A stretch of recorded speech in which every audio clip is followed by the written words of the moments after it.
Hey everybody, welcome back to more Metroid Prime Trilogy, and it's a good, lovely morning today, and a lovely August morning. Anyways, let's move right along here. So we got some new enemies in here. These are, well, not really enemies, these are more just, whatchamacallit, ambient creatures or something? I don't know.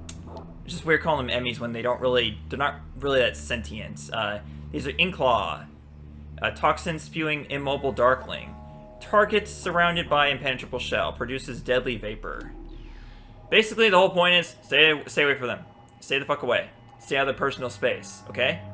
If I ask you to stay out of my personal space, you stay out of my personal space. These creatures, you just stay out of the personal space, period. Regardless whether they ask or not, okay? There you go. Now, what's the real problem with this room are these particular, what are they called? We dealt with them, we saw them, yeah, these Loomites. Loomites can actually travel between dark and light ether, like, no issue whatsoever. Like, basically it's part of what they do.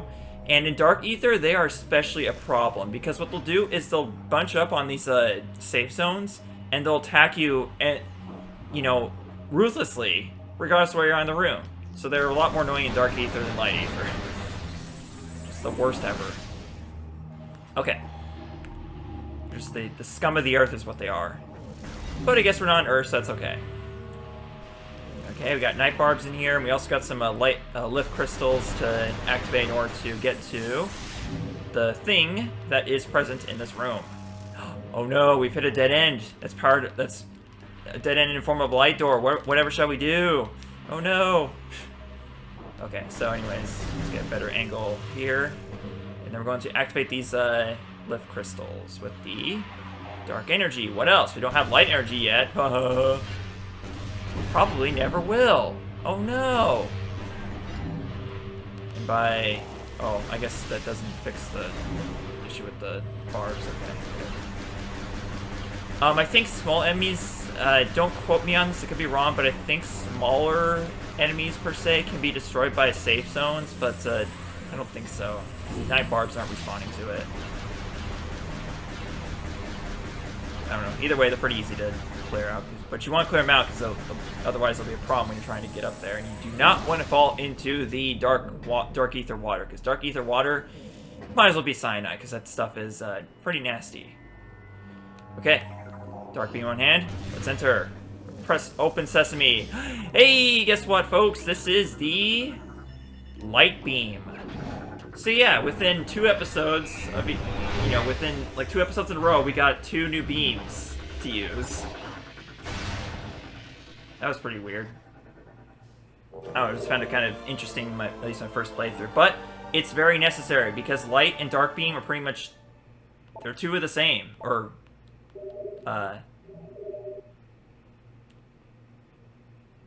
they basically go together like peanut butter and jelly, essentially. That's what I'm trying to say. Dark beam and light beam. Okay. It should not take me that long to come up with that analogy. Anyways, by getting light beam, we get the sketch package unlocked for purchase. Don't you love when things are unlocked for purchase? It's like, yay, you unlocked this great thing you now have access to. Purchase it. Lovely. Thank you. That's not a reward.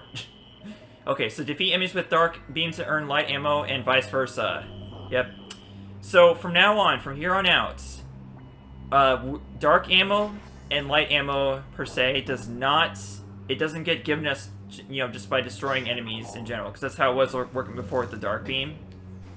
Now in order to get dark beam ammo, we have to destroy enemies with light beam ammo, and, you know, vice versa for dark ammo, like so. And this goes also for these in cache things, or whatever they're called. You can also get ammo that way. But if I just destroy stuff with the, you know, with the normal beam, it's not going to do anything. Well, we might get our regular pickups like ammo and missiles, but that's it. Not going to get, or by normal ammo, I mean missile ammo, of course. Yeah, now you have, like, all these different ammos to worry about. You know, you got missiles, dark, light, you know, just all kinds of stuff. Yeah, these Loomites are very annoying.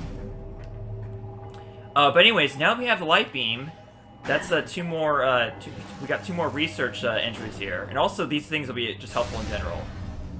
Okay, so this is an energized energized crystal. By shooting crystals and beacons with the light beam, you energize them. And by doing this, any enemy, any dark enemy, whether it be Ing or whatever, they'll automatically be destroyed as soon as they touch the energy field. So yeah, here it is. Protection from dark ether denizens. Dark creatures are damaged by the energized field. Most of them are destroyed, like get killed immediately, actually. In fact, that includes the Ing warriors, by the way. You know, same goes for these for beacons as well. You energize them with the light beam. There you go. And already that's 40% logbook scans. That was quick too. Like we're only like what, like 5 or so episodes into the game or something like that. I don't know. I haven't been paying attention. It was started in 2028, right? So about 5 to 7 episodes in. Okay, now this right here. Don't destroy it yet. This is a logbook entry that you can only get once. It's only in this room. In the entire game. Why only this room? I have no idea, but these are weblings. Darkling capable of generating energized tensile biomaterial. Creature is immobile and immune to most weapons. The light beam will be able to disrupt and destroy the targets. Okay, so just one simple shot with the light beam. I said light beam. We can destroy him immediately. There you go. Yeah, like I said, the light beam is essentially this game's version of the wave beam. I mean, like it's cosmetically it looks like the wave beam. But it's significantly different. And obviously, it goes without saying, but the light beam is even more effective against dark enemies. Like, obviously, you know, you wouldn't think the dark beam would be effective, but it is. But the light beam, obviously, yeah, it goes without saying, it's going to be a lot more useful against Ing than the dark beam. But, whatever. Yeah, just see that? We destroyed those dark splinters immediately just by energizing this crystal. It's just, it's so cool. Well, beacon, never mind. Oh yeah, it's a crystal, yeah. Just so satisfying to do that, like, to kill these enemies immediately doing that, like these dark enemies, it's so cool. Okay, now for that we need to press on. Because now that we have the light beam, I mean, like we could, there is this door right here, and actually that'd be cool to have right now, I think. We kind of don't need it at the moment. Well, fuck it, let's go get it. I'm not too worried about taking damage, but I also don't want to hear the sound of Samus, literally boiling, well, her suit boiling in the atmosphere, because you get that when you take damage in Dark Ether's atmosphere. God, it's not very pleasant to hear, I can tell you that. Okay, so back in this room, yeah, I guess it didn't take long. It was worth the trip. So hit this light with light beam. Okay, this right here, this is an ammo station. Not only does it refill your missiles, but it also refills your dark and light beam ammo. So these are very useful to find whenever you do find them. But here's the interesting thing. They are only located exclusively in Dark Ether. You'll never find them anywhere on regular Ether. Light Ether, whatever you want to call it. We have to get used to that somehow. But also, if you want to, you could stand... What the hell? Thankfully you can skip the cutscene anyways, but whatever. That was ridiculous. Obviously, you could stand if you want to, just in the safe zone also to replenish your energy, but it's not. I don't think it's necessary here. Not that low in energy. There you go. Yeah, as you can see, the destroys the inglets immediately. The light beam ammo. And also, yeah. Well, actually, I guess the light beam is more this game's equivalent to the plasma beam because it has a similar effect. You know, it shoots like. You know, the light burns the ing up, essentially. Okay. So I think that's it for this side of the... Well, there's obviously a lot more stuff we can get, but yeah, that's it for now. So with our light beam in tow, let's get through, or go through this door. We're constantly switching the light to the wrong thing, obviously. As I just do sometimes. Just don't care about your stupid dark ink creatures, whatever. Oh, could we? No, we couldn't. Okay. Alright, so this is Battleground. There it is. Our third and final key.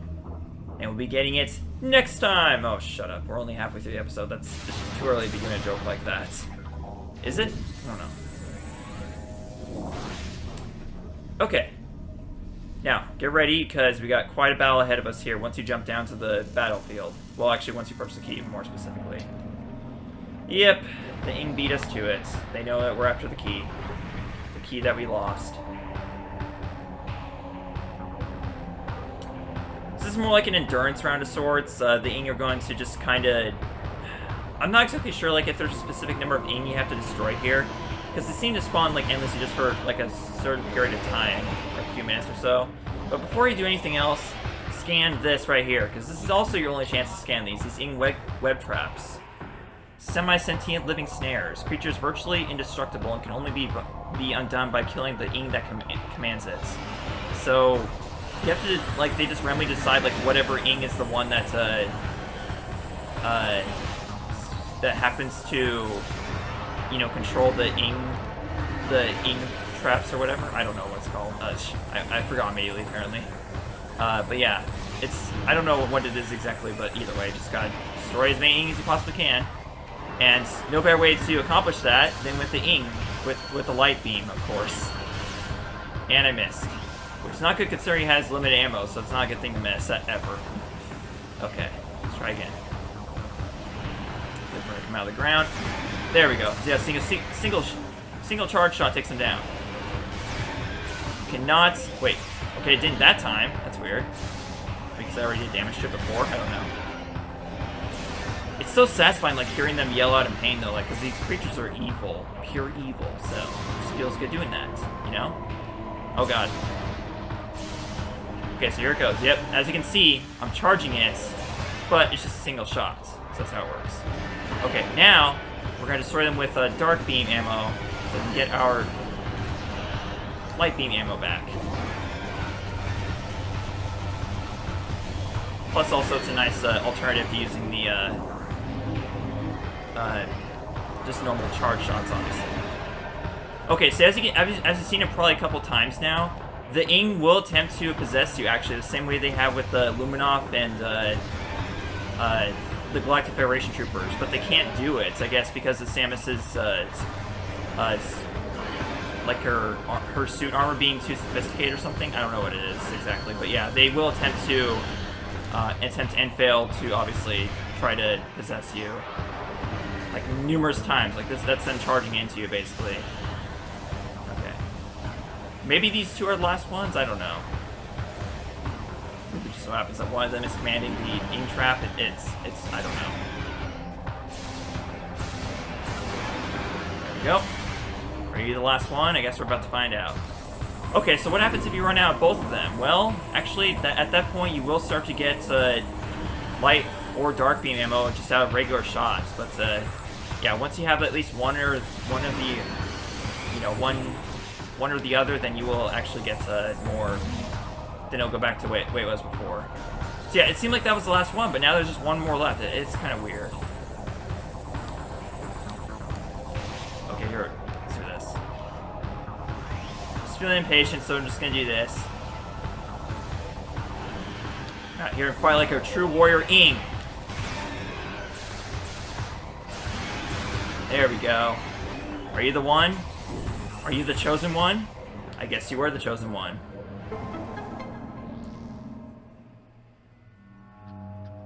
If you didn't scan those Ing web traps yet, that's it. You'll never be able to again. But it was worth it in the end. Because we got the third and final key for Dark Agon Wastes. All Dark Agon Temple keys found. Yeah, Temple keys found. Okay. So with this, we are now able to access the Dark Agon Temple, and whatever lies beyond there. So, next logical thing to do would be to head straight there, but unfortunately, we are blocked by this green door, this green mysterious door that we cannot destroy quite yet. Well, I mean, if we scan it, it'll tell us straight up what destroys it, but I don't want to spoil it for those who haven't played the game yet, so I'm just gonna go back, you know, go back the way I came. Is that okay with y'all? I hope it's okay, because I don't care, I'm gonna do it anyways. What are you all doing here? This is Darkling Tentacles. Dimension Warping Ing Tendril. Darkling will open warps and attempt to grapple enemy targets. Dislikes bright light. Oh. Well, too bad I'm out of light ammo, so whatever. I'm not gonna sit there and charge it repeatedly for them. But I'm gonna have to do it for this particular door here. Okay, I'm just gonna jump over them. Alright. Some of our stuff back here. Oh, I guess, okay, well, I guess if you're out of one or the other, then as long as you just hit with anything and you'll get it. I don't know. Let me see, here. There we go. Now, some of the Ing will be smart enough to know not to go into the, into an energized beacon or whatever, but that's not always the case. Sometimes they will just blatantly follow you into it, so yeah. Oh, I forgot, yeah, some of the portals are actually one way. You can only... Oh, hi. Yeah, these guys at this point are pretty much just a nuisance. But yeah, sometimes, well, actually, oftentimes, unless there's a portal generator of sorts in the room, yeah, the portal will only be present in one of the dimensions, whether it be light ether or dark ether, so... That's why we gotta go into that one-way light portal that's in the same room that we fought Dark Samus in order to get back to light ether. So there you have it. And of course, obviously, you gotta use the light beams in order to activate the light portals. Now you're playing with portals. I don't know.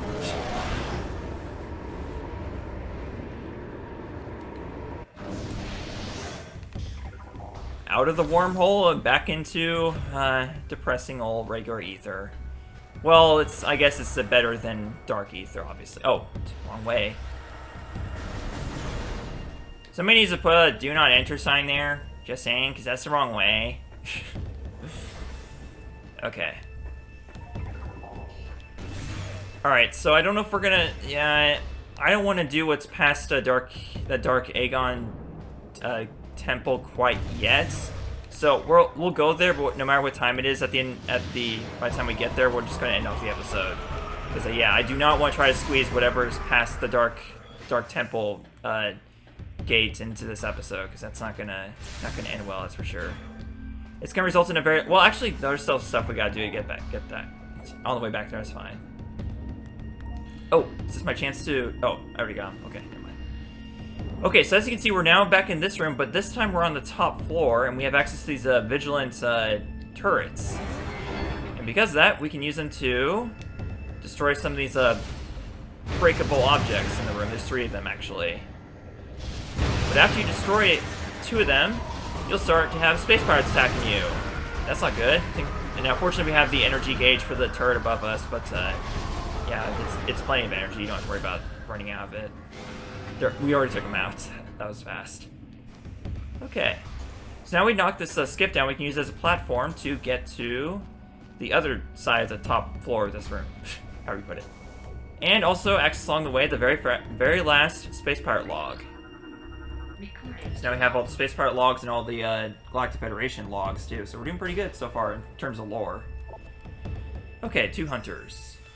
Another hunter, wearing the traditional colors of Samus Aran, made planetfall today. Horrific as it may sound, there are 2 of them now. We are bracing for a new assault. This dire turn of events may bear some goodwill. One of our scouts in Dark Ether saw a curious encounter. The Dark Hunter attacked the one clad as Samus near a Phazon site. Perhaps they are not allies, but foes. Perhaps we can forge an alliance with the Dark Hunter and exchange Phazon for the head of the common enemy. Wow. This is actually foreshadowing for Metroid Prime 3, but I don't want to mention any more beyond that besides, because spoilers. But back here, something very, very special and very handy. You want to get this. You absolutely want this.